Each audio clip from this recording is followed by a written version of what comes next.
Those in favor of their approval, say aye. Aye. Any opposed by like sign?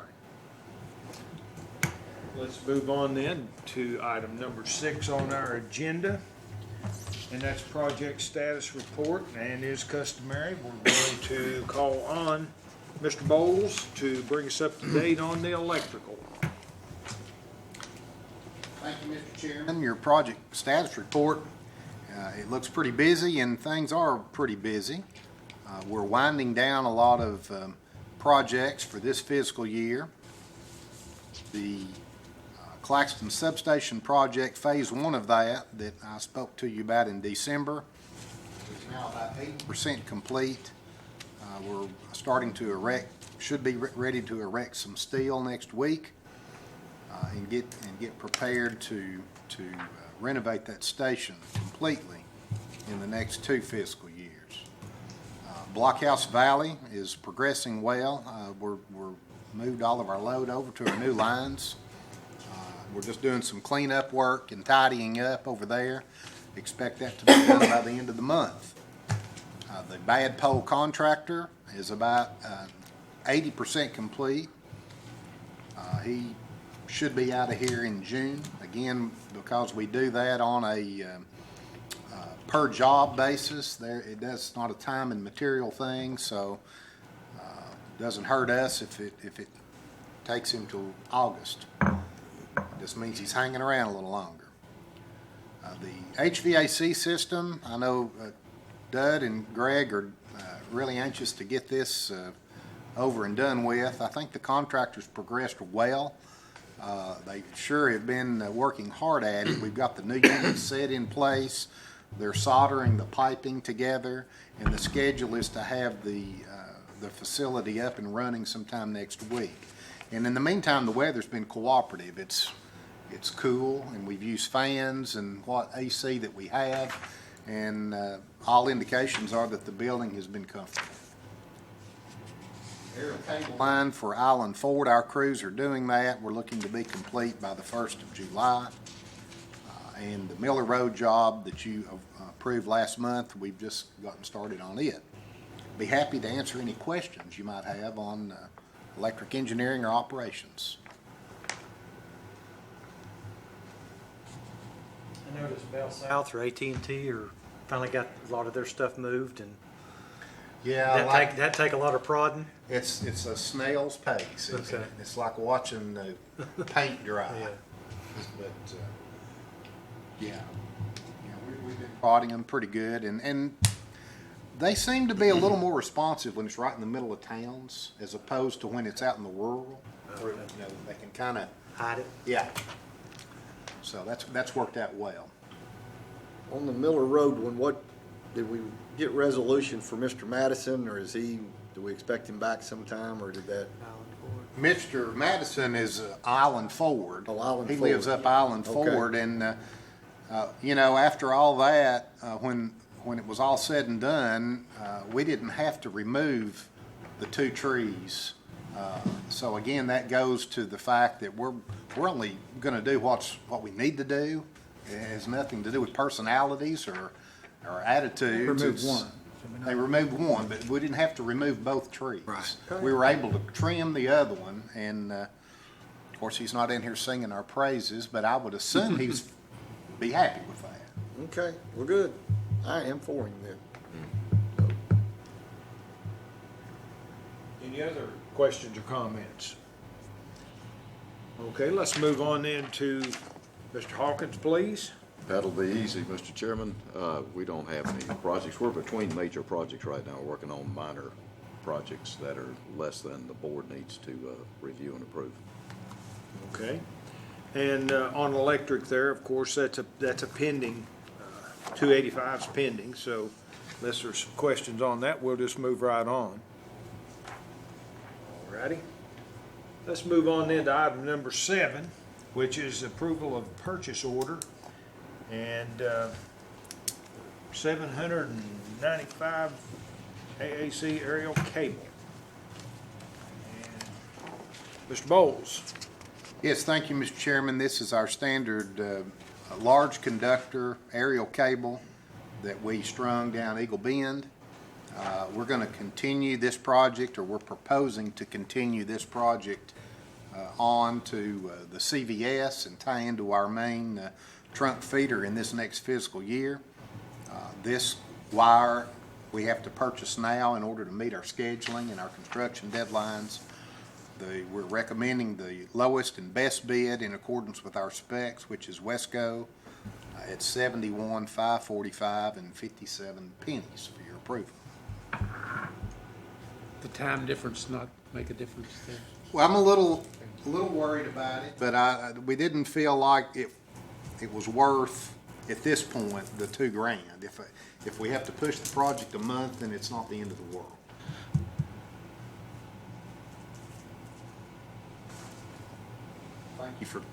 Thank you for noticing that, though.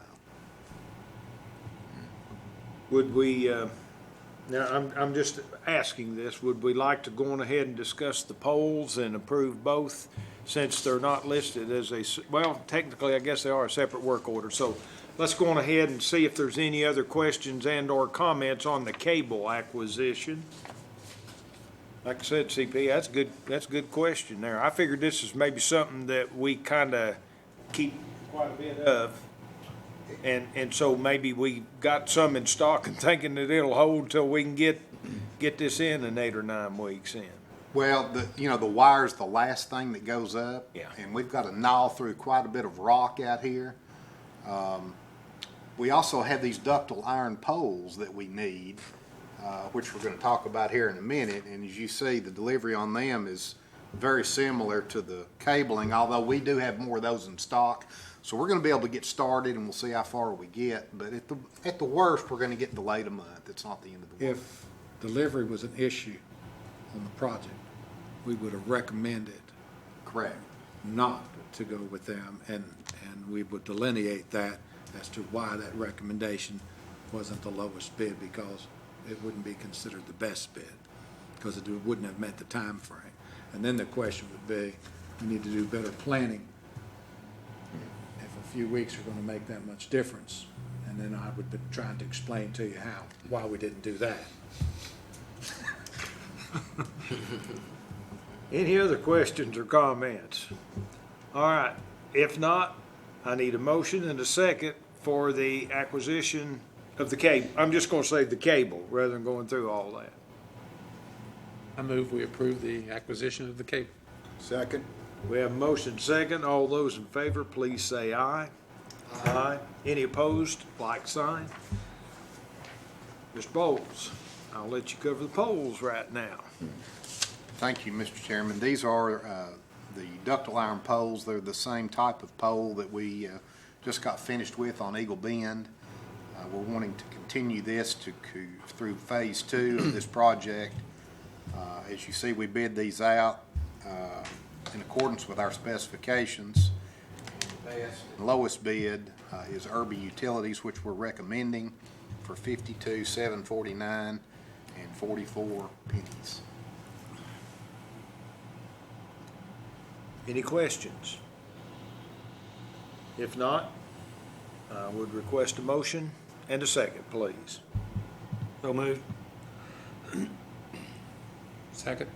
We have a motion and second. All those in favor say aye. Aye. Any opposed? Like sign. All right, let's move on then to item number 8, which is the approval of the construction contract for painting of our substations and equipment. Ernie on that. Oh, yes, I was going to say, Mr. Bowles, it's our electric department. Thank you, Mr. Chairman.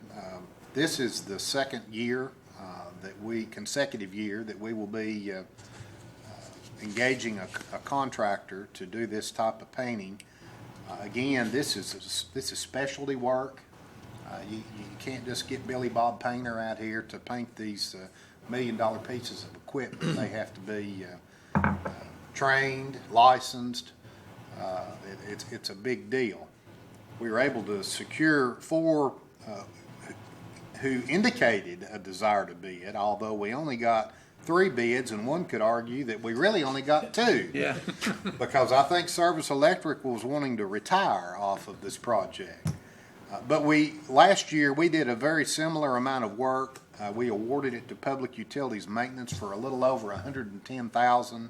The $113,200 is an excellent bid. So we're recommending, and we have experience with Public Utilities Maintenance. It's all been positive. We're recommending the awarding of the bid to Public Utilities Maintenance as being the lowest and best bid in accordance with our specifications for the $113,200. Any questions or comments? No issues with the work last year or anything? No, sir. It was all good. It was excellent, in fact. So moved. Second? We have a motion second. All those in favor say aye. Aye. Aye. Any opposed by like sign? Okay, let's call on Mr. Fagan as we review and approve our budget for next year. Thank you, Mr. Chairman. As always, we try to put together we call it more of a forecast than a budget because everything depends on the weather with us, and we can't say we're out of money for repairing lines or whatever. So, and a lot of our revenue depends on the weather. If you looked at this year as opposed to last year, residential sales alone are down 8.3%. That's a big number.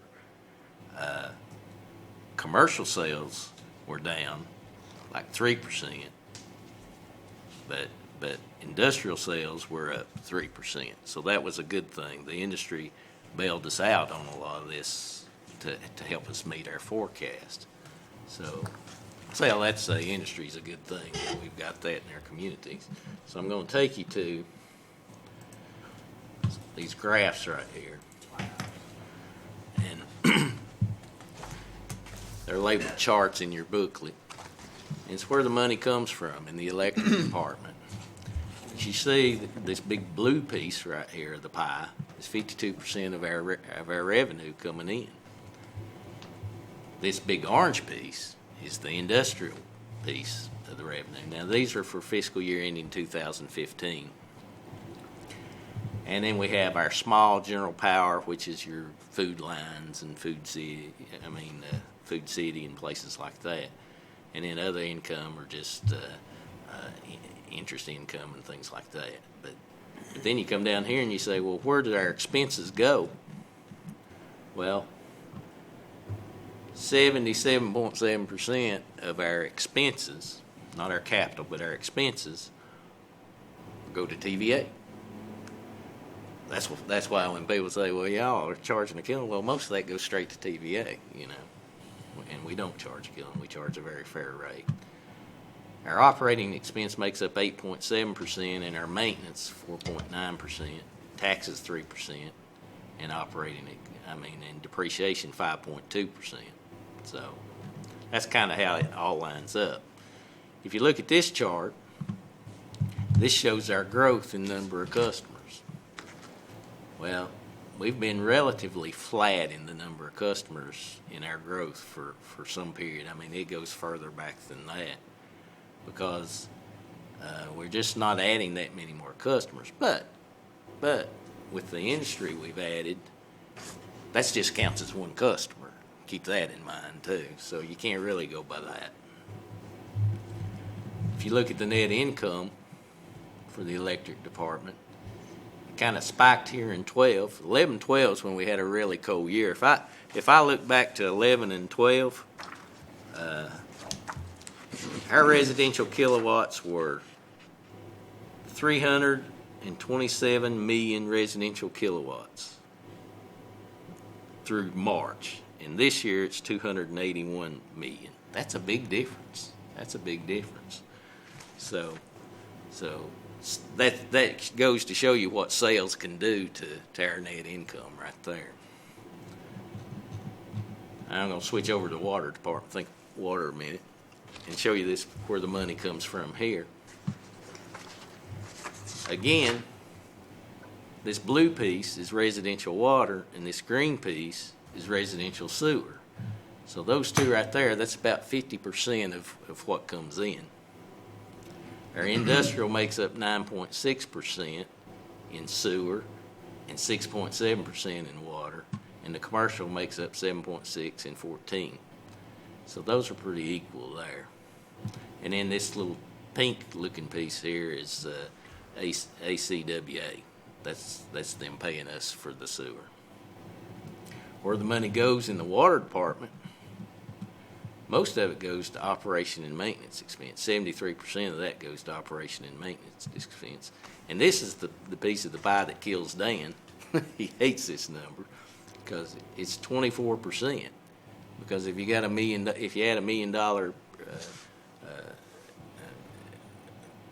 investment into capital, whether it be a sewer plant or a water plant, you got to depreciate that. And that's a big chunk of where his expense comes from. And Greg's talked about that before when he did his rate study for y'all. So that's kind of an overview of where the money comes from and where it goes. The other piece it goes to is the capital outlay. And Ernie I'm going to turn this over to Ernie because he likes to talk about this sheet. This is his proposed capital outlay for this year. Thank you, Dudley. I'll just go at 30,000 feet, and anything that you want to bore into, we'll be glad. But the top of this sheet is the stuff that we have every year. It's the services and transformers and whatnot that we have every year. That's exactly the same numbers we're proposing this year as the prior year. There's not been one penny changed in that. And we feel good about that. Once you get to the gap, everything below there is new stuff. That's really the work that we're going to be doing. Those items that we need help from a contractor are notated with the C to the right of the proposed outlay. The first handful of jobs there are basically to keep our people busy for a year.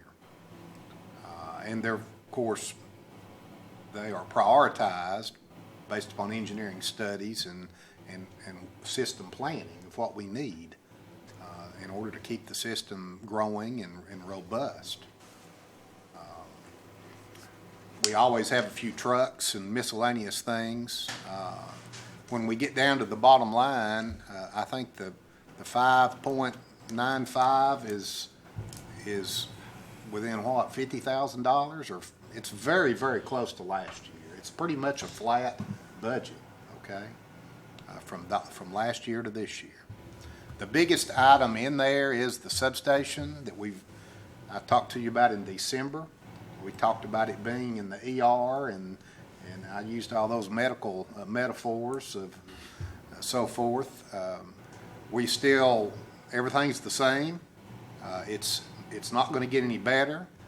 It's holding its own, and we still feel good about the timeline for getting the new equipment in there, or else we would be coming to you with a different recommendation. This $800,000 buys us one new transformer and the connections and bus work necessary to get it installed by the end of next fiscal year. And then we'll be proposing the second transformer in the following fiscal year budget. And that will give us two sister units there. Because if something happens to one, you got to have some way to get the lights back on, or that you get Channel 10 then, news out. So I'll be happy to answer if you have specific questions about any item in there, but there's really nothing scary, and it's almost identical in cost to last year. Well, those are all projects that we've approved anyway, right? You haven't yet, no. These will be projects you will will approve. be So that's approved. what you're. Yes, sir. Okay. What computer network improvements do you do in-house? $175,000. We, more and more, everything is dependent upon the network. About 50,000 of this is for enhancements to our remote site that we've talked about before, that we have the capability in the event there was a disaster here to go to a remote site that we have fiber to, and we can basically start up all of our critical systems from that remote site. So about $50,000 of that goes to furthering that. I'm just surprised there's not a C beside it. That's my only question. No, we've got actually two very capable young men that one is actually an electrical engineer. The other was a technician that we stole from Knoxville, and he's a computer geek, but very good. And we do from time to time use Presidio for some consulting and so forth, because the complexity of that can get pretty hairy. But for the most part, it's done in-house. We made a contribution, we made a decision in planning that should an event happen that impacts this building, and we're serving in 6 counties, that we needed to be prudent in what we do, since we're more and more dependent on technology and our ability to talk to our equipment remotely, and our communication system, and pinging our meters, and even telephone calls in the course of an event. We looked at a disaster scenario. What do we do? And that's why we put a kitchen in the operation building, and because we're thinking restaurants could be out. You know, we've got beds up there to where we can stagger sleeping, and shower facilities. And the key component that we were having a difficult time is, if this building is impacted or damaged, the likelihood whatever event could also damage that building. So we wanted to have a way where we can rapidly ramp up a system that's going to provide us the communications that we need in order to restore and identify outages, and also be able to communicate with our customers, because that would be a time when they'd be really concerned. So I don't know of another utility that has the preparation, but what we do, as we do and have done so often, is we make annual contributions, so we don't take a hit. In one time, it was $110,000 just to get some of the equipment set up. We've got this set up in Andersonville, because we felt like that was far enough away and close enough to where our weather event may it'd be unique for it to put both of us out of that. But should a major event come, we will be one of the only ones that I know that have the capability, at a cost of several $100,000 though, in order to be able to re-energize our system, our ability to communicate with all our remote devices, our ability to communicate with all of our electric meters, and our ability to communicate and respond to all of our customers. That's the issue with this, and that's another contribution towards getting that up and functional. We have a fully functional remote dispatch center up there. Right. And again, this supplies all of our critical infrastructure. Which will do nothing for us unless it is absolutely vital if an event happens. So we'll be a hero if we have an event and we're able to do this, because we look at hours. We're hoping that we can respond within hours to this system coming down. You know, a fire could do it, and back in there, of course, we've got all kind of redundant and secondary backups and all of that too. But this is the worst case scenario, and in that worst case scenario, the only utility I know is Jackson, and they built a bunker. So it's in the ground. There, you know, that would take a missile, I guess, to take them out. But So we have a facility up there for a separate EOC or? Yes, sir. Okay. That's what we're building, and this is one of the last components of that in order to make that functional. It's been ongoing and. Years. You guys They've can been tell several me the years. exact amount of time, Yeah. but I know a tremendous. It's about 4 years in number of planning. years, 4 or 5 That's right. years, And we take, like I say, we make contributions, we take little bites. And this is this one of the last bites we've got to take, is it not, EB? Yes, other than just, keeping it up to date. Right. We're not, Yeah, ongoing, it'll be ongoing. the software and, Right. there's a lot of time for the IT folks in keeping everything married to the same version of stuff. So where's the facility at? Or It's is at it Andersonville Substation. the substation itself? Right. Okay. Fenced There in, on the left, right before the Catholic Church. no trees around, I mean, and there's battery backup in the substation. Yep. So we're gonna have power there, and we're gonna have the facility there, and we can ramp up the dispatch center rapidly, in case of an event. No, we had that. Okay. Okay, if there's no further questions on that, I'll let Dan talk about the water and sewer capital outlay. Okay, well, we can, like Ernie said, we can look at this from the top, or we can dig in as deep as you want to go. Basically, we replace pumps and motors at pump stations depending on age and the frequency of repair and the significance of the station in the system. We've got almost 250 pumps and motors in our system, and we wear it out. So we have to be working on something all the time. If you look at the backwash pump and motor down at the water plant, that was the pump that's in place now is a 1954 vintage. It's almost as old as I am, so that's old. Water distribution system, we changed out galvanized mains and service lines because they leak.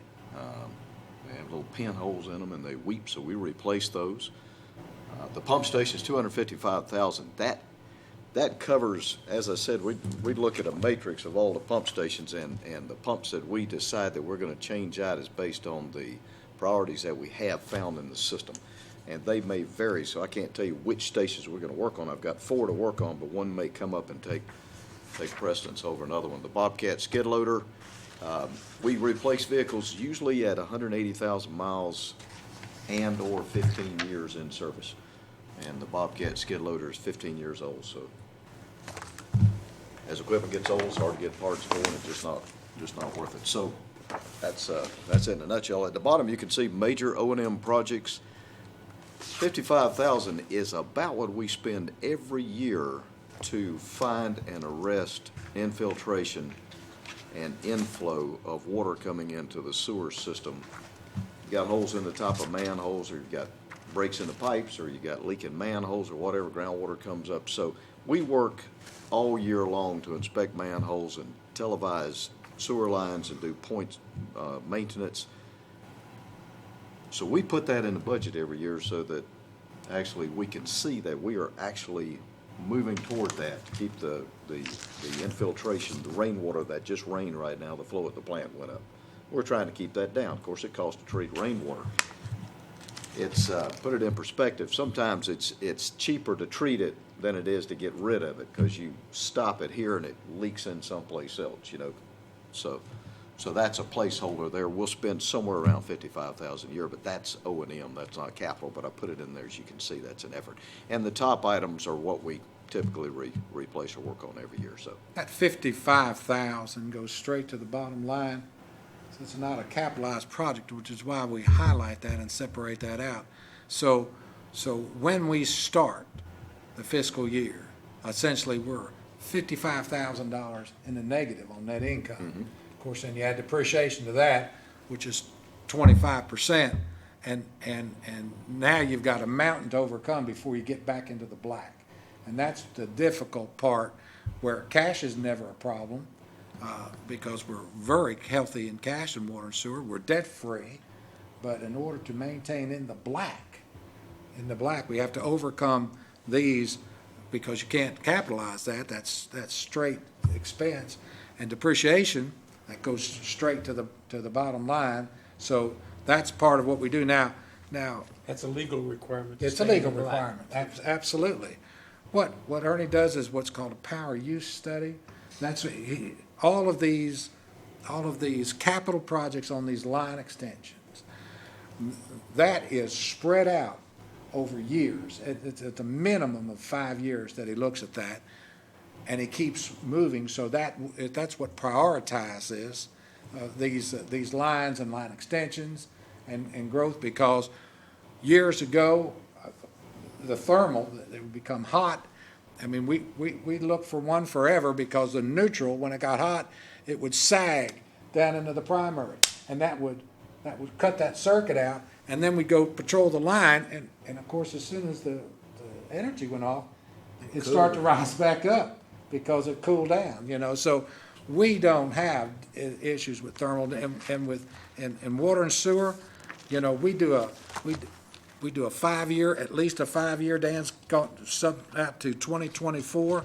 So we know to plan ahead on our water treatment plan, our water distribution system, our wastewater collection system, our wastewater treatment plant. We've got in the pipeline, in the planning, essentially, we're providing for the capital maintenance, replacement, and so we're not caught by surprise. We know what's coming. We're not just facing what's in front of us.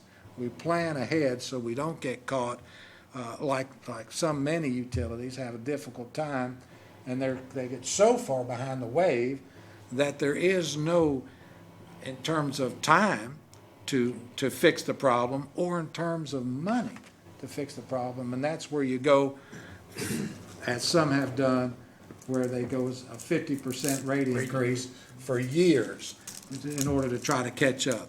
We will not be caught unawares because of the planning that we do. And then, and I can tell you, we're gonna expand that wastewater treatment plant sooner or later. And when we do, that's gonna cost over $1 million to do that. And then how are we gonna position ourselves in terms of rates and everything else in order to meet a debt service that's gonna provide that? And we're not gonna build that until demand requires it.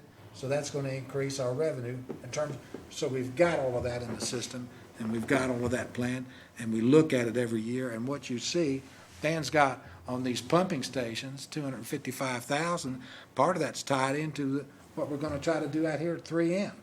And 3M is in a stall because oil's at $40-some a barrel, and the product that they're trying to make requires a market of about $60 a barrel, you see.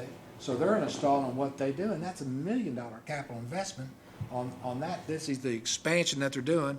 That expansion requires water, and that expansion requires the disposal of that water, and how are we going to accommodate that when they're now at 10 times what they originally said that they were going to need. And part of the 255 is our ability to accommodate them as they begin to ramp up. But when they get to full, it's going to be $2 million. 2.3 right now. 2.3 is yeah, and our mission here, which I've already got in motion, is that Cubs ratepayers are not going to pay any of that. I want the $2 million. It's going to come from anybody but us, which means the county or the city or the state and TVA or anybody that wants to participate. My mission is to get that money to where we're not going to have to rely on our ratepayers to speculate on industry success and expansion. So that's coming, and 3M knows that. Eagle Bend has been part of that, and they're going to be a participant in that. And this is just to get us limping along, so we can let them begin the process of ramping up. And that's how we do business. And we have sufficient funds. And that's the other thing I assume Dudley's going to show you. Right. So then we go to the income statement. So we go to the electric income statement. These should look fairly familiar to you. I mean, this far right column is the actual 2015. Right here, you got the 8 months ending February. Of course, you now have March in front of you. And then we estimate March through June and what we project 2016 to be. And then over here on the far left is our forecast for 2017. You know, and I want to say this, 2017, because we pay bi-weekly, and there aren't even weeks necessarily in a calendar year, you end up, every so many years, you end up with 27 payrolls instead of 26. And we don't accrue our payroll. If it's paid on one day, that's the year it goes in. If it's paid on July 1, as it's going to be this year, that's the year it goes in. If it's paid on June 30th, that's the year it goes in, and that's the way it works out this year. So this column right here, proposed 2017, has an extra payroll in it. And as far as expense goes in the electric department, that's about $175,000 extra dollars that comes off of that bottom line. So we're projecting 1.1 million for this year, and next year we're projecting 1.1 million, because I'm anticipating with my I look at a 5-year look back and I wait the last year more, the sales will increase back some. Some of this is Even at the 2015 level, say.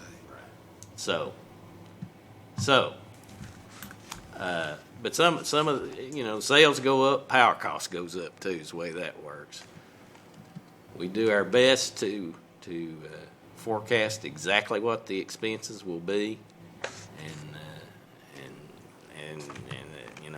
a lot of that's just a guess on my part. But I go back a lot of years and use all my experience to guess, get my crystal ball out and guess what those are going to be. But sometimes I hit them real close, sometimes I don't. But right now, our net income we're projecting to be $1.179 million. Now, the depreciation is $4 million. So if we go to this next sheet, this is the funds. And this is what we estimate we'll have available funds at year end this year. We're looking at, with our bond funds, we're looking at $5.7 million. And then we take out what our principal payments are going to be for next year for our debt. And then we take out these restricted reserve funds too, which in this case is 2006 through 2012 and the storm damage right in here. We're not including this 2001 because we pay that one off this year. And we will use this money right here to pay that off, that 2001 issue. Let me be clear too, Dudley, if I can. Sure. This restricted reserve fund, that's self-imposed. That's what we did. Dudley and I decided years ago that we would set aside, buy bond issue. Over time, we would add money into a reserve account that equaled the highest annual principal and interest payment.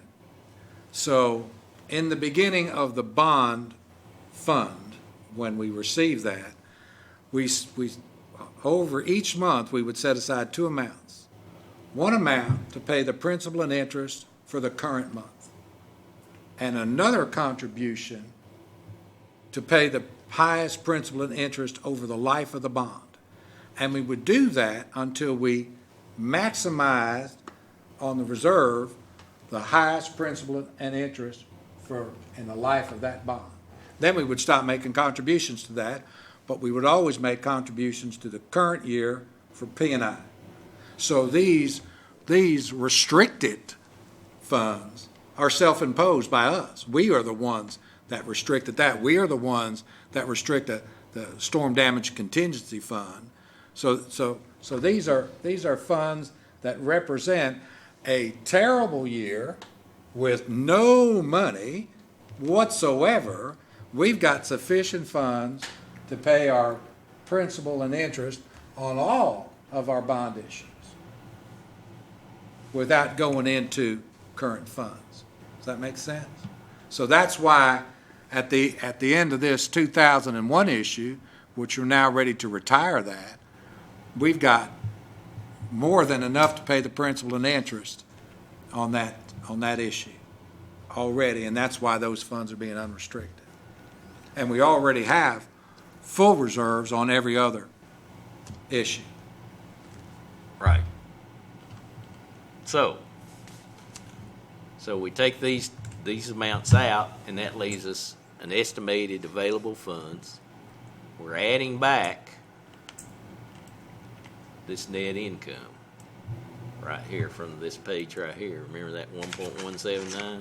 We're adding that back right there because that's our sales less our expenses. But you also add back the depreciation because we don't have to spend money for depreciation. That's just the depreciation of that asset. It comes off Expense, but it's not a dollar It's an expense, but it's not a cash going out because we spent that cash when we bought that asset. So now you've got estimated funds available of $7 million. Less required funds for renewals and replacements, and that's the sheet Ernie talked about, that $5.9 million right there.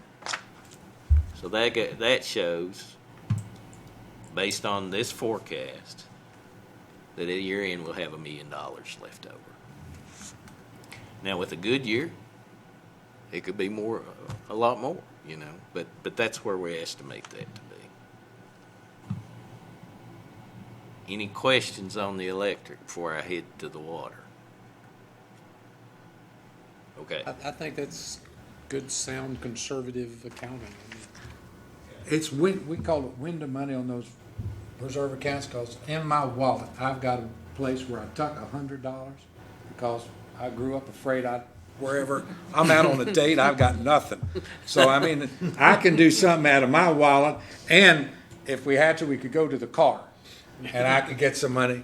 It's all about never being caught, and that's why it's that conservative. It's that Conservative. That's right. Okay, let's go to the water department. Water department, last year we had 1.9 million in water sales, 2.4 million in sewer sales, for a total with our forfeit discounts and other, 4.4 million. This year we're projecting 4.7 million. Remember, we tweaked that minimum, and so we're looking at 4.7 million. The industry, as you see right here, projected sewer industrial 506 as opposed to 426. That's where the industry really has helped out the water and sewer department. The industrial water sales 353 million as opposed to 296 million. So the water department has had a really good year. And based on the current trend, I'm not jacking it up, but, you know, I'm basing on what the industry is using now, and I'm forecasting that they're going to go to 371 million there from the 353 in water, and 532 million from the 506,000 in the sewer. So our sales are going up, but again here, this column here, remember the 27 payroll thing I talked about? That gets here, and that's about $75,000 in expense to the water department that we wouldn't normally have in a 26 pay period year. So Where are the salaries showing under admin and general expenses, or? They're spread all the way out, Scott, because if they're working on trees, you know, if there's a storm damage, so you've got part of that operating cost. You know, if they're working construction, it's different than if they're working administration. I mean, some of my salaries spread out all between the water and the sewer department and the electric department. So there's really no line for salaries in that. If we do 583, 593, if all of the linemen will put their time like in a storm. So that's all part of operating and maintenance off of those two lines.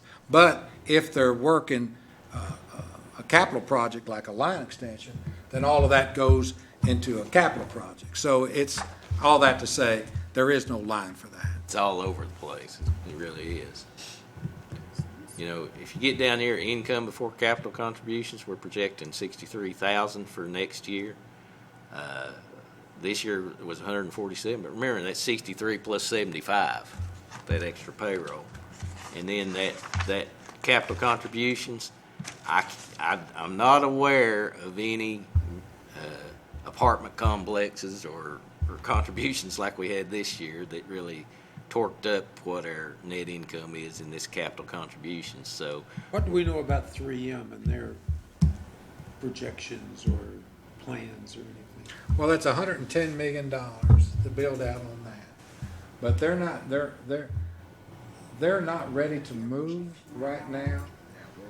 Electrically, we're in good shape because they've done what they said they were gonna do, and as far as one delivery point, which is really what we want. The biggest deal is sewer. That's the biggest deal. And they work in pods. So 3M, one company, but there are divisions within 3M.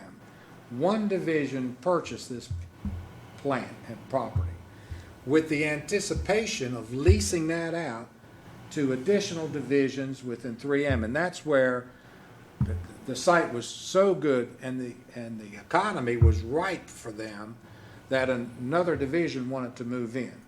And that's where we get the escalating of what is it that in terms of utilities that you need. We're able to supply them electrically unlimited, essentially unlimited. What they need, we're able to do that. But we can meet the 10 times more than they asked for, but not more than that. We can go 10 times more than what they originally asked for, but we can't go more than that, and more than that is what they're going to need. So as they get closer to that, their contribution, and we had set up with the state, we had the money ready to go, but it would have required a contribution from them because they're going to be the recipients and the beneficiary of it, and primarily we need a river crossing to serve them, which means we're going to have to take it all. Right now we've got it coming up, the industrial park going through the city. What we want to do is take it down the industrial park, cross over the river, get over to Carden Farm and the Kmart, and bring it in that way. And that's going to take $2.3 million. We had it lined up, and we still have that most of that in the air somewhere, depending on how quickly they can make a commitment. But they are aware that our ratepayers are not going to fund that. And should this money slip away, this grant money slip away, then we're going to look to them for 100% commitment. The reality of it is, for 3M and that thing, when you talk $700,000, $500,000, $3.2 million, it's really not an issue.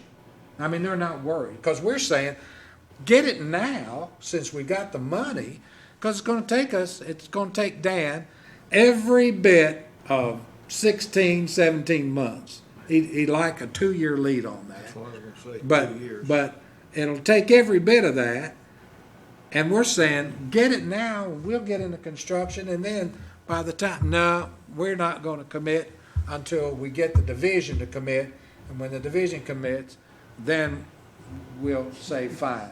And if we go back to them and say it's going to be $2 million, I believe they're just going to write a check for $2 million. So that's where we are on that. But right now, we've got to do something with the existing stations there because there is an attrition of usage, and it continues to ramp up, and they're continuing to hire, and I mean, Eagle Bend's hiring down there, and all of that, and all of that, and all of that, and all of that, and we can't wait until we're in an emergency situation, and that's why we got $255,000 set aside in the budget, and Dan's gonna move quite rapidly on that. And we've designed it to where it won't be for naught. In other words, if we take it all down across the river, it's not like we're not going to be able to use what we're going to put in now. And that was no easy trick to get an interim step that is usable after a full-blown capital investment going the other way. Does that make sense? Yeah. Then that's what we've done. What is the timeline on that grants and stuff? Because we Well, even went to council on some of that it- stuff, right? Yes, sir. Does that expire? I mean, what's Well, that? see, we're trying to keep it alive. Okay. And Tim Thompson gets a lot of credit, well, the lion's share of credit, trying to keep that thing alive. Really, what we've got is our head down there. We're not trying to say anything because it's not going Right. away, and we're not asking about it. Exactly. So hopefully, again, oil's up, wherever that demarcation line is to where they can pull the trigger. And once they pull the trigger, Dan and I talked, they'll want that thing in 40 days. Yesterday. Exactly right. That's Yesterday. exactly right. And that's part of this, what we're doing here on these pumps are gonna be an ability to meet some of the ramp-up need until they put this thing in, right, it's a Band-Aid. It's a Band-Aid. It's a Band-Aid. Oh, it needs to be a dry, sunny day, and everything will be fine. That's right. Weekends were good for weekends, too. Okay, so we're projecting a change in net assets, that's a GASB term, change in net assets of $85,000. That's in the black, so that keeps the state happy and everybody happy. So now let's look at this funds page, just like we did with the electric. We estimate our available funds to be $2.7 million at year end. There are no, if you remember, we're debt-free in the water department, so there are no reserve funds really other than this storm damage contingency, $210,000. So we have a proposed budget of $85,000. We add that. We add this depreciation, which does not require cash funds of $1.1 million. That's the number Dan hates, because it makes it hard for him to stay in the black. So now your estimated funds available are $3.9 million. You're going to take out these capital funds of $610,000 right here for this list of things that we need to do. And you're at $3.3 million, which is a healthy cash reserve for the water and sewer department. If interest rates would go back up to where they were, We would double our net income. we were great. I'm getting 0.4% on money and feel lucky to get it. You talking bank collateralized money that has to be for our funds to get 0.4%. We feel very lucky. I've tried to get more. It's not out there. So, and that's all I've I lost a got. Ford Fiesta worth of money last month, just so you'll know. That's not working good at all. Be glad to answer any questions. This budget includes, because we're estimating about 3% overall impact. That's the number we're going to be looking at for our employees. Some will get more than that, some will get less than that, but that represents, we looked at, 13 utilities. 8.5 were at 3%. One was at 3.5, two were at 2.5, and 1.5 was 2. Because the one that said between 2 and 3, I just put a half at 2 and a half at 3. So of the 13 that we contacted, the overwhelming majority, over eight are looking at 3%. 2 are looking at 2.5. 1 is looking at 3.5, and 1 is looking for 2. And so we anticipate the impact and which is included in all of this. You're looking at an $85 million budget. It's about $170-some thousand per percent, and it's not material in this budget. But it is incorporated in that in terms of expense. This budget has no provision for any rate increase, nor are we asking for any. But I will tell you, we're going to come back again in the coming months before October to revisit, as we looked at last year, this customer charge until we get it up to where customers are paying for the cost of service. And eventually, we hope when we get to wherever that is, we can actually have a rate reduction in energy costs.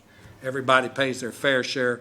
What does it cost us to serve you at the house? Get it there. That X amount, which we're thinking somewhere around $25, and then how much do you use? And that way, if everyone's paying what it costs to serve, then the energy associated with that, we believe we can have a rate reduction in energy cost. We had a utility that was highlighted the other day. For residential, they have a $50 customer charge. A $50 customer That's charge. a minimum monthly charge? It's a minimum monthly charge of $50, and it's a demand meter. So not only do you pay a customer charge, but you pay demand like you would on our commercial customers, peak demand, and it's a time of use. So they got a time of use meter with demand and a $50 customer charge. I'm just saying, don't move there. I'm just saying that.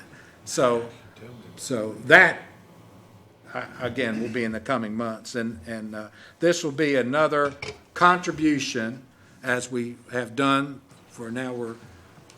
We've been at this customer charge thing, I don't know, five years or something. And right now, aren't we at about Yeah. 1802? Well, we may be a little less than that. Dudley, what is that? Is it? I'll hold up here. I don't want to miss. But like everything else, we make contributions towards that, so it's not a big bite. And we look at $3 increments. It's 1802. 1802. so Less they the have- hydro charge, which is 1642. That's where the 16 came in. There's a hydro, they get a credit. There's a credit associated with that because, But like you say, we discussed last year, and I don't remember the exact figure, but it's somewhere between 24 and 25 That's bucks. right. As far Well, as what of did it course, really at that point cost to Chris to will get look it at there. that when we finally get close. Yeah.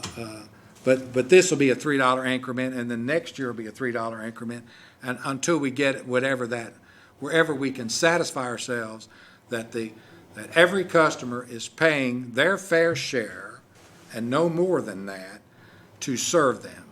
Then every customer can pay their fair share for what they use. Because right now, some customers are paying less than their fair share for what it costs to serve. And as we get into this solar world, I saw a truck out here today. Did you see that? Yeah, it was Solar World is what it was. So I don't know what that means, but many utilities are experiencing the influx of solar panels in order to use the utility as the last source of energy. So on clear days, they want to use their solar panels. On days that are not clear, they want to use us. You say the only way that you assure the utility to have the integrity of the cost is that every residential customer pays for what it costs to serve them. And then it becomes just a matter of energy. You say, so if you use less energy, you pay less. If you use more, you pay more. But we believe we can charge less for energy when everybody's paying their fair share in terms of a customer charge. And right now, we think that that's going to be somewhere in the mid-20s when we get to that. But we won't have to really get a lockdown number on that for a couple of years if we do these increments of $3. And that's coming. I'll give you a little history, we talked about that prior to you coming on the board. That's why I was telling Penny, that's why I was glad you were, talking about that, because we had talked about trying to get that customer charge. And one of the things that we were looking at is exactly what you talked about, people on solar. Right. That wanted to have their cake and eat it too. And, you know, we've basically said, as long as you pay us what it takes to get the service service. there, when you want to use the service, we got no problems with that. The thing that we'll address eventually, depending on how all that goes down, and we're studying hard on this, then it does become a demand, an element of demand. Because if the only time you're going to use me is when it's 4 degrees outside, you say, I have to have a facility in place that is going to be able to provide that, and it's going to shoot our demand up. It's going to peak us. And when we get to that, eventually I think we'll probably be looking at some kind of a demand feature or have some type of a premium, associated with that. We'll have to have. We don't know yet because it's not an issue yet, but we are looking at what are we going to do in time. But the first step is get everybody to pay for what it costs us to serve. And that way we get everybody on the same page. The little old lady on Social Security can pay less for her energy as long as she's paying for what it costs to serve her. And it's fair because there's no subsidies from one subsidizing somebody else. That's all I have. I said we might need to see if Dudley's still awake. We kind of got off track. I'm good. Are you okay, Dud? Yeah, I'm good.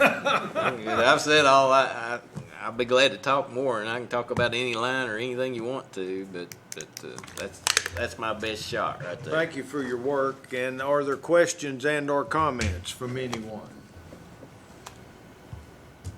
If not, then I will ask for a motion and a second for the approval of the budget for next year. So moved. Second. Have a motion second. All those in favor say aye. Aye. Aye. Any opposed, like sign?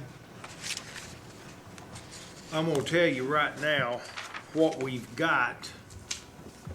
If you're looking at your agenda, we've actually got 11A. That's what I've labeled it. And after that, we have Mr. Fay review the nonprofits and we discuss other business. 11A will be a meeting between the board only regarding the compensation of our general manager. So that's just a FYI, and we're ready to move on now. Mr. Fay, item number 10, that's the nonprofit request. We have a new nonprofit request, one that we haven't participated in before. It's from the Clinton High School dance team, and this request came from our former board member, Alan Severs.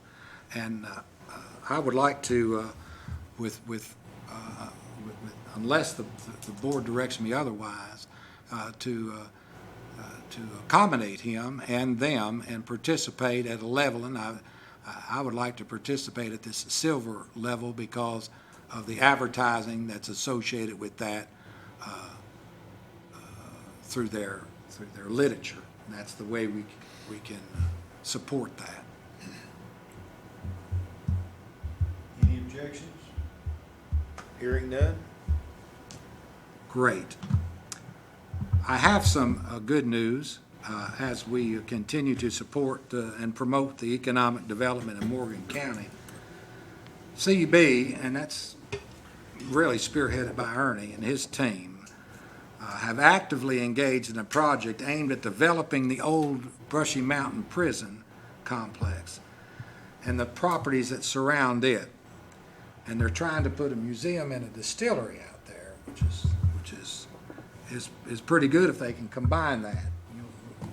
They might get some interest in the museum. We've had a complex negotiations with the state and have established what we believe is a framework for a favorable agreement between the state of Tennessee and Cub. And that agreement goes like this. The state currently has property that's adjacent to our Petros substation. And in this negotiation, we got them to agree to deed that to Cub. So we've got a tract of land that's 6.42 acres. And a substantial part of that is frontage on Highway 116. This property will enlarge our substation footprint and be used in the future to modernize and expand the existing electrical substation. It gives us plenty of property. In addition to the property acquisition, Cub will receive up to $250,000 in exchange for our commitment to upgrade the existing high-voltage distribution lines in the area that can provide service to both Cumberland Utility District, i.e. to work on that distillery, and also the water treatment plant, and has proposed for the museum. So the state will put 6.42 acres that's contiguous to our Petros substation and $250,000 so we can upgrade the high voltage line in order to serve these folks right here. That's our commitment. That's the state's commitment. And we expect that property deed by July 1 of this year, and we're going to receive the grant monies throughout the year as we do the work. So I think that's a real plus. What would be the cost for the upgrade? Do we have an estimate on it yet, or ballpark, or? It's about $150,000 right now, but it just depends upon how large of a development they end up with. We're going to find We're gonna be in $150,000 worth of work. We'll be in position. We'll be in position to serve essentially a Dollywood down there. So we'll see how that all goes. Hope they get a It's Dollywood down yeah, there. it's a good thing. We'll use it all.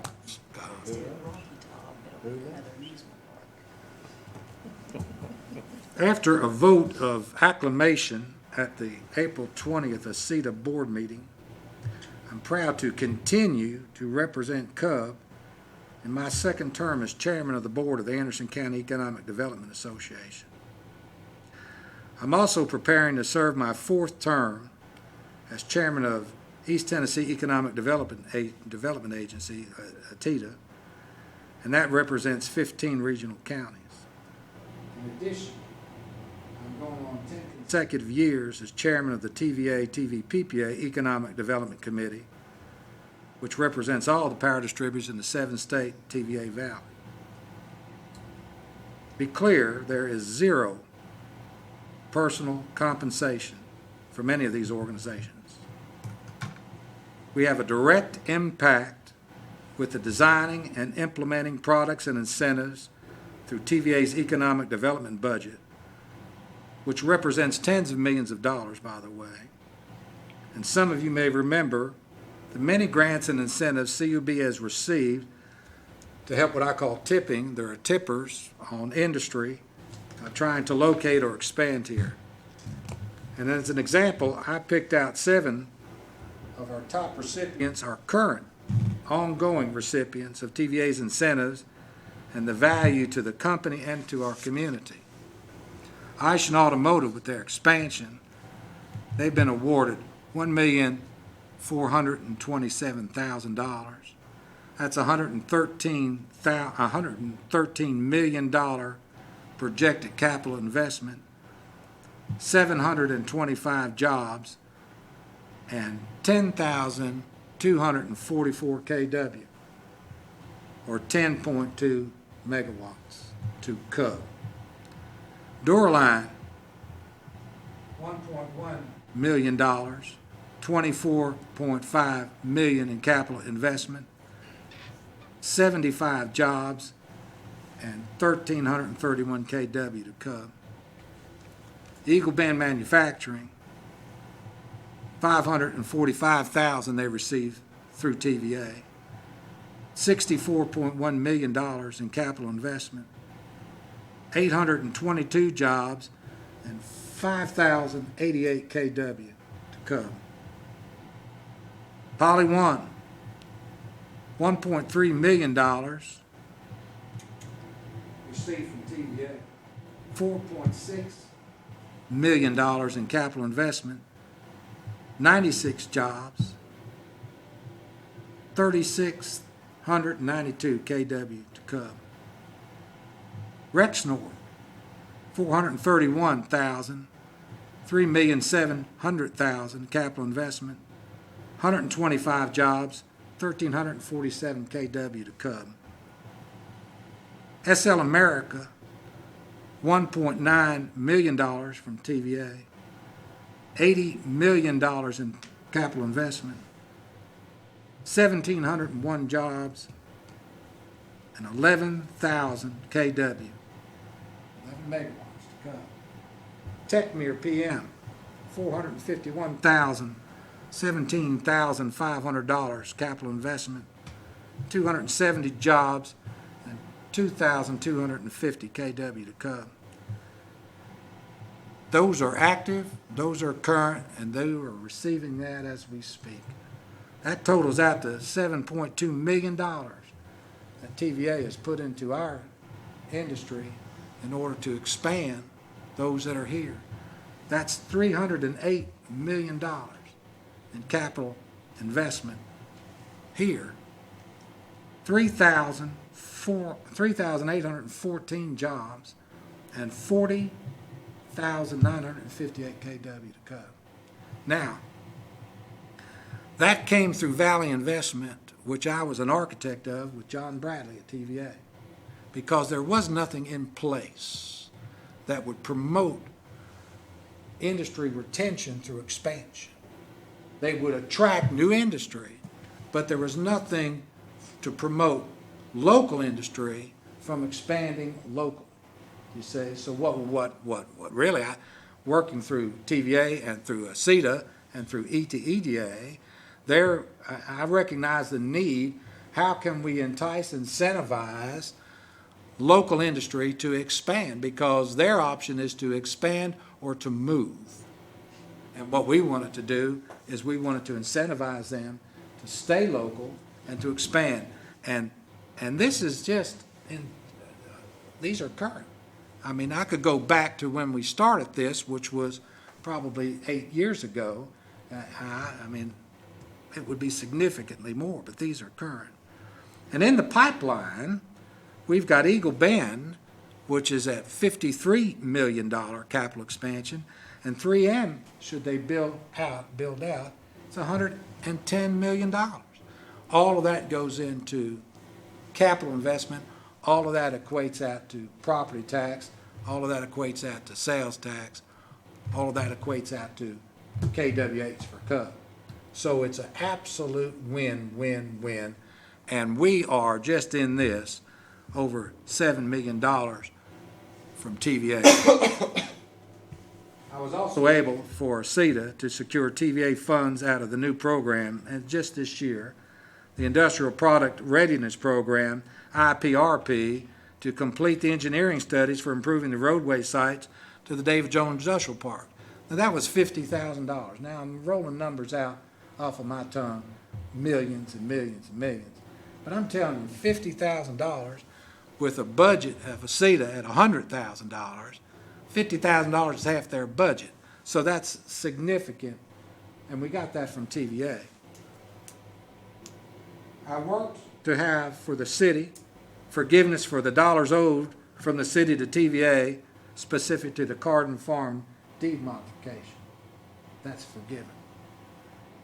I had several calls and was able to overcome the greenbelt space behind what is now Duraline, because Duraline couldn't expand because they needed part of that rail spur. You may be aware of some of that, Jim. Well, the problem was TVA wouldn't release that, because that's part of TVA's and the greenbelt on that. They wouldn't do it. That, because of the relationship with Bradley, which is who I called twice, once at home, we got that worked out. Now, obviously Duraline, which is one of the ones that is expanding up here at 1.1 million with $25.5 million in investment. TVA Tech Services is working with ACETA and Joe Hollingsworth and the Hollingsworth Company to create virtual reality spec buildings at the Dave and Jones Industrial Park. There are tracts of land that are bare there. What we determined was industry that is looking for property, there are very few spec buildings left. So if we, on that property, once we get the prospect of what they're looking for, we can design a virtual building that will meet all of their needs and literally set it on that tract of land with a drive coming up and bushes around it and, come into your new building. And then we give them, we can have this built for you. Of course, Joe can build that thing over the weekend, but realistically, we can give them, we can, have this ready to go in X amount of time. So I'm taking that concept and working with TVA to do a pilot program with ETEDA because I believe that this is a marketing advantage that we'll have over everybody else if we can do these virtual buildings. And I believe that that's coming, and I'm hopeful that we'll be successful in that. I've leveraged my position as chair of ETEDA with the state, and I've made and received after-hour calls on my cell phone from the Commissioner of Economic Development addressing my concerns over inequities with industrial prospect placement. And the problem there was, in our region, all of the prospects were going to Knoxville. So the state would funnel their prospects, industrial prospects, to Knoxville. And the problem with that is Knoxville's got 3 cars to sell, and we've got several car lots. But Knoxville will wear them out with those 3 cars, essentially.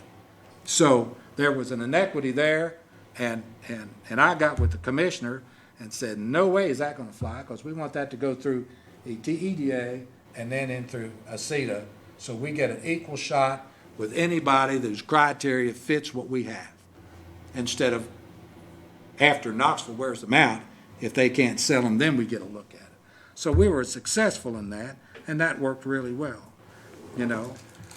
And as at the local level, leading a 27-member economic board, ACETA, with all the joys of Anderson County politics, it requires at times a balancing of skills. And again, all this is with zero personal compensation. So one would ask the question,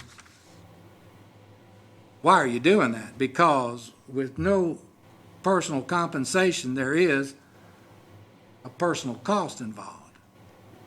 And that's energy and time and travel and endless meetings and planning and trying to build consensus, having and implementing a long-term economic vision, fighting for equity and industrial prospect placement, and worst of all for me is the travel and overnight trips. I hate to leave my wife and I hate to leave my home, and I'm telling you, I hate to sleep in a motel. I hate it. And I hate the endless hours of driving, especially at night.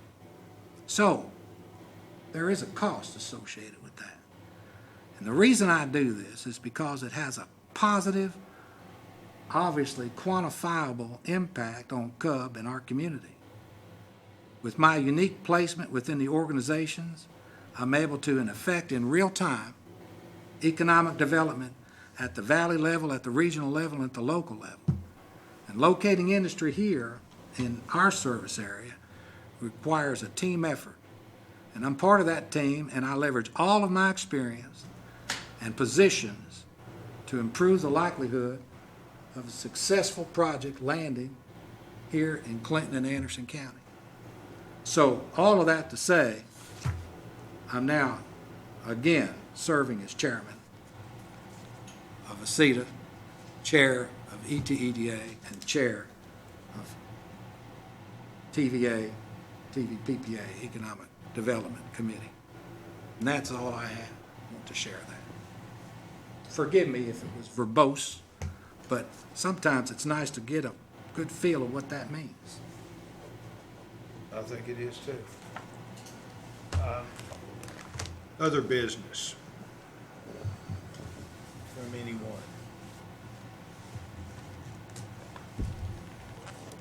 Okay, if not, gentlemen, I'll excuse you all. We'll move on to item 11A, which will be our discussion of the compensation of our general manager, Mr. Fay. Mr. Chairman, I'm going to agree, because you've requested it, that I cede and vacate. But I don't, for the record, this doesn't waive what is a statutory right for me to be part of these proceedings and make conversation and discussion about it. So, because you've asked, I'm happy to apply with the And- request, and I but I appreciate- waive no right. And I appreciate you honoring my request. Absolutely. I do.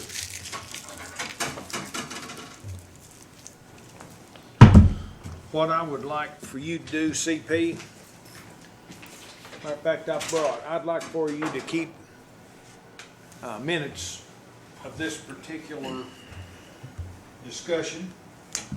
And there's a pen, there's a pad, and I'd like for that then to obviously go to Mr. Bowles, to be incorporated into, and the reason that I say that, and I'm gonna wait on Penny to get back, because I want her to, be a joiner. Hey, if anybody else needs to make a pit stop, probably not a bad idea. Although, I do hope that we are able to, not be here for very long. I do hope.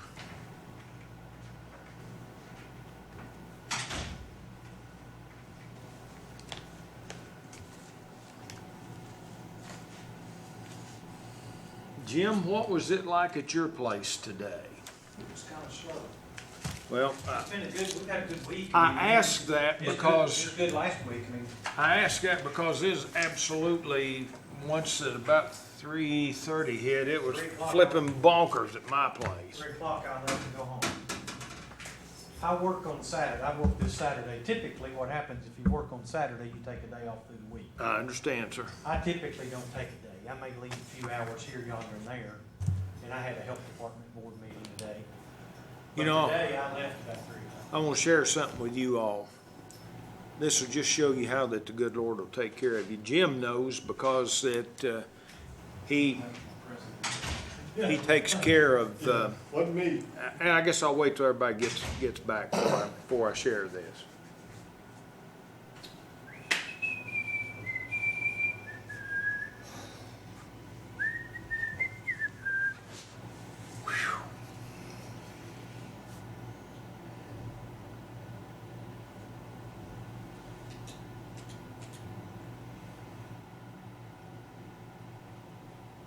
Charles, you playing any golf, buddy?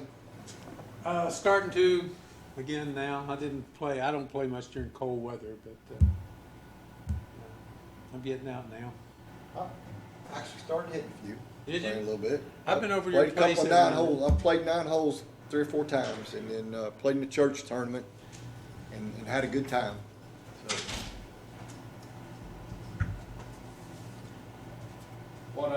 What I started to say, and I've asked Mr. Price to take notes. We had a meeting that notes were not taken at. And, you know, I truly wish, number one, in retrospect, there's 2 things that I regret about our review, which was done at the July 12th, 2011 meeting of the salary survey, the last one that I know of that TVPPA has done, which was year-end 2010. Based on our category, and we did this, this will just show you sometimes how that irony can happen. We had a board member whose name I'll not mention that felt like that we were overcompensating Greg. So they wanted input and wanted to be able to access this TV PPA salary survey. And based on our category, at that particular time, we determined that the one that most closely fit us would have put the general manager's salary at $215, $259, and that was not one, because we're kind of a unique utility that had water and sewer along with electricity. That was electrical only. Well, I supplied to you all the 2010 salary. Thank you there, Norfolk Southern. And then showed you where that based on this survey, we increased it by 10%. When did you supply that? I was sent to you in an email. See what the email address is. I'm afraid you used my wrong email, Gary. I could be wrong. Well, Scott, I'm sorry. I don't. How about val_s@bellsouth.net? Wrong one. Well, I'm very sorry. Yep. That's Because okay. I sent it I to got you. and I didn't get a reject. You know what I'm saying? Because sometimes, you'll get sort of like, Nope. it didn't go through. Yeah, go ahead. Anyway, make a long story short, at that point, we increased his salary by 10% to $194,001. We also made a commitment a comment, let me put it to you that way, not a comment, because we can't commit the board to whatever next year. We can't do that. But we stated that it was our desire to bring Greg up to at least that 215, 259 figure, which we did. And that was in 2010.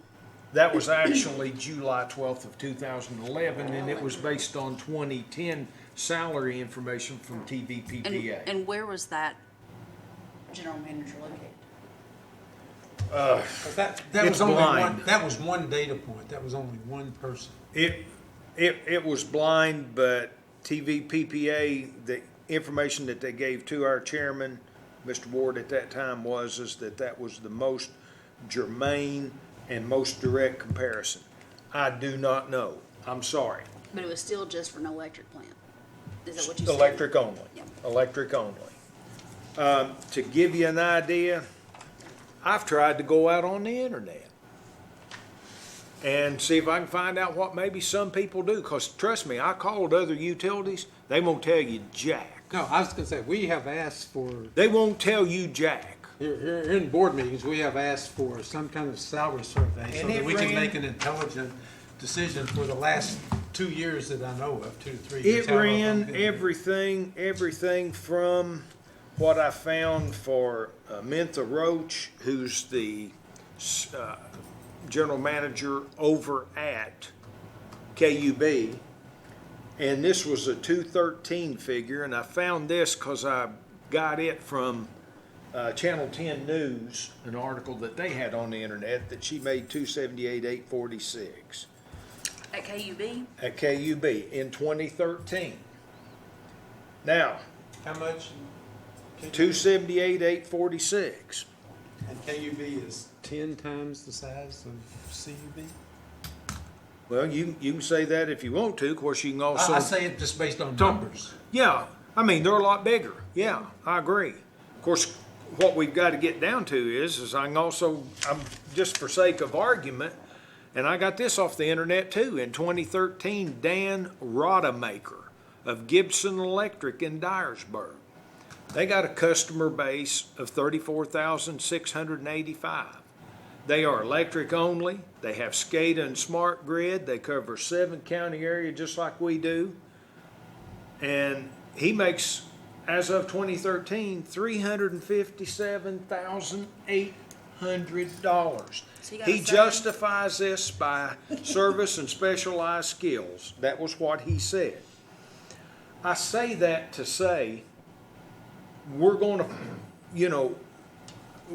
do whatever that we're going to do. One of the things that I feel like that we need is to have a compensation committee. I don't want to serve on it because I'm telling you stuff that I know that, to be honest with you, sometimes I kind of sit down and say, I almost feel like that it's sort of, well, do we believe Gary? There's not any figurative information to back it up. There's not. In terms of us saying, we really would like to increase it 10% per year until we get it to what we found was the 215, 259 figure. We weren't able to do that. Composition of the board changed. If we hire an outside firm, this is because it's more complex than what any of us have got time to devote to it. First of all, I can tell you that you call up and you tell them you're chairman, and you might as well call up and tell them you're Mickey Mouse. They don't really care. And then when I started looking, I thought, well, what about Morristown? Well, first thing I started looking, and the first thing that I found on Morristown is from Channel 6 back in 14 saying that they were calling for an audit because of spending irregularities and so forth. And I'm going, these are things that we don't face. And to be honest with you, I don't know what we would be into expense-wise in order to get an outside firm to get this. But short of, But I mean, was the only thing that brought up the need to drastically increase the pay of the general manager? The salary That survey. came out in it was in requested 2011. by a board member who felt, quite frankly, just between us, that we were overcompensating Greg, to which he goes, oh God, I found out we're not. We're actually undercompensating him. And it changed the entire outlook of that individual. It really did, towards salary discussions. It changed it. I can look and I can say, we've got factory workers that make this. We've got teachers that make that. We've got pharmacists that make this. We've got insurance agents that make that. We have retired people that have X amount of income. I think what we have to do is we have to look at what that the industry does from a compensatory standpoint. And the only way I know to do it is maybe hire an outside firm, and to get that outside firm to take a look and see if they can find out. We don't want them called Dyersburg, we know. Because this guy was making, if we sat down there and said, they'd given him 3% increases over the course of the last 3 years, in 16, he's making $400,000. And, I don't think that Mr. Fay's obviously interested in anything like that, but I, as chairman, and I think Mr. Fay, as someone that, in my opinion, does an exemplary job, is asking for fair compensation. And I met What's with the him fair and asked him percentage? just point blank what he What- felt like that he would like to have this year and it would satisfy him, and he said 5%. And, we've heard, and Scott, you've done this, and probably everybody in this room has had this, where that maybe, and banking was horrible about this, where you got somebody and you had to give this amount to someone that was, I'm gonna call it dog paddling. They weren't really all that productive. They weren't bad, but they didn't stand out, is my point. You had to give them a base level, and you couldn't give your really high performers, those that, like in the banking business, that were very accurate, that met the customer, that everybody loved, that was someone that you could work with, and you couldn't give them enough compensation to really quantifiably equal their effort. And that's been frustrating. I personally feel like that Greg is worth a 5% increase. I'm just throwing that out. I'm throwing out for discussion. Y'all can kind of tell me where you want to go, because I don't know about you all. And the reason that I asked Greg not to be here was very simple. I want to try and take some of the emotion out of it. And I want us to talk rationally, coherently, and make a determination of what that we believe that we should do. And if we believe that it is to hire an outside firm, then so be it. If it's to do a 5% increase, which would increase him from 231, 275.20 to 242, 838.96, so be it.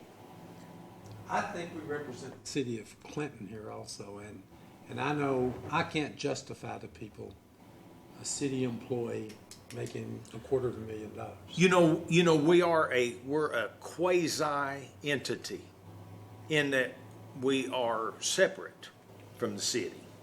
And I mean, I understand what you're saying. You know, when you look and you say, how does that compare to what I make? Don't compare. It don't compare. Especially since, just in 2010 and before, we didn't have this requirement to have somebody that made that kind of money. Well, Well, and the thing is, if you go back and look since 2010, he's had a 32% pay raise.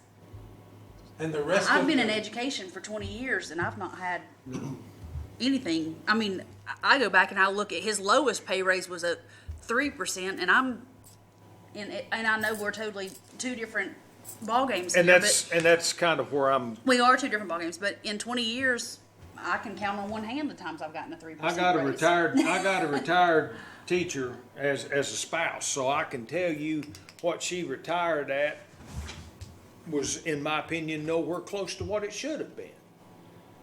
And But- the countless hours and the travel and the headaches and the after business calls, and I mean that's part of being in an administrative position. And if you don't want that, But, and I will say this as a big but, and that is that I think we need to look at that when we start determining a level of compensation and saying that desire to further our utility and to further our community rather, because I don't think there's any doubt that we have had many industries that they've helped to get here, which has helped our tax base and so forth. Jim? First of all, I'd like to thank you for your move in requesting that it just be the board. Last year was very contentious. Last year was horrible, in my experience as a public servant in 8 years.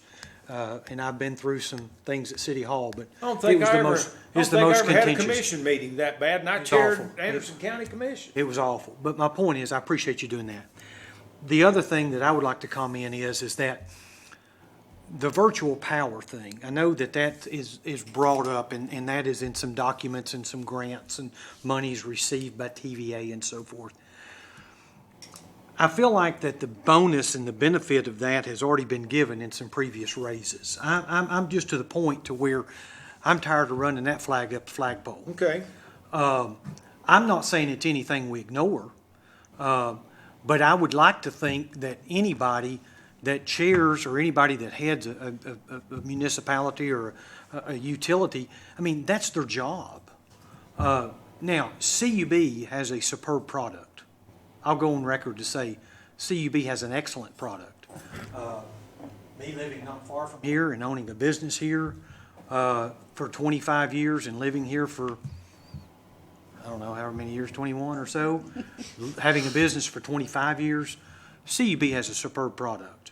And my background when I was in college comes from utility work. I was what they called BOSH, blamed old summer help, because I worked there during the summers when school was out. And I just did, flunky type things. But anyway, my point being, to the comment as far as their superb product, has a superb job been done? Yes, sir, it has.